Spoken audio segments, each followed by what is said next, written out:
I took my first class 2015. I had kind of dabbled a little before that, trying on my own. I feel like I'm different than most commercial taxidermists because most of what I do is for art or for competitions. Parrots are probably the hardest birds to work on. There's art at every level of it. It's really cool getting to learn as well with it.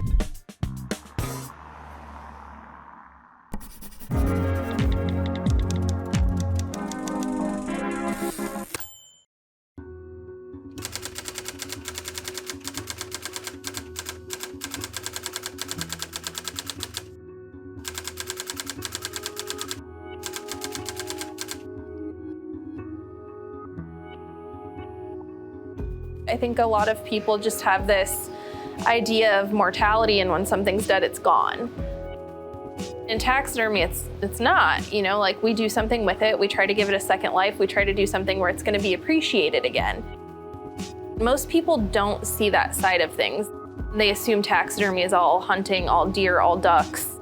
My focus and what I like to do is just making art and making something that incorporates taxidermy or utilizes animals, but maybe people don't see it that way. They just see it as art that they want in their house.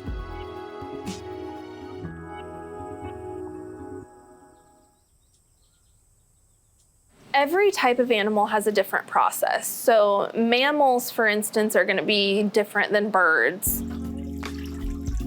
The guy I learned waterfowl from always soaks his skins in gas.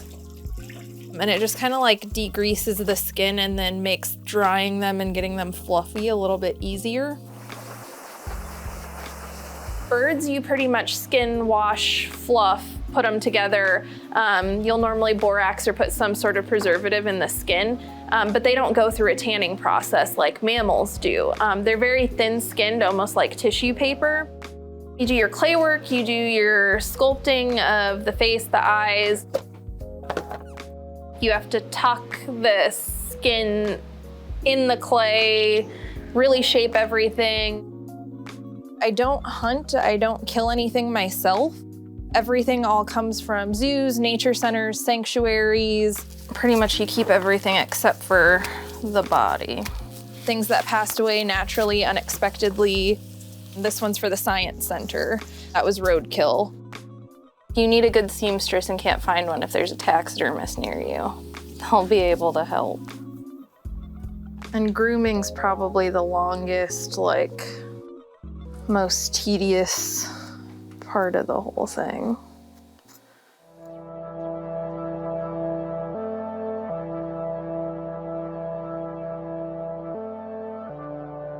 The elite level that you can be at is museum taxidermy. Not many taxidermists get to do that. Here at the Science Center, we really focus on our exhibits as a vehicle for learning.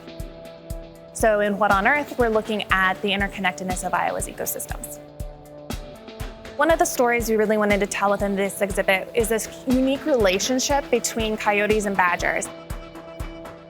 Badgers are really great at digging and coyotes are really great at running, so they work together to hunt the same type of prey. But what's really unique is that they don't share their prey if one is successful in the hunt. They just know over time that they'll both be successful if they work together. So we thought that that was a really interesting story that most visitors will not have had a chance to see out in the wild or may not know about. It provides really an opportunity for our visitors to get up and close and see these animals that they might not have the opportunity to see out in the wild. Even taxidermists, like, we love animals. I get to do something to that animal where it gets to be appreciated for another 50, 100, however long in the future.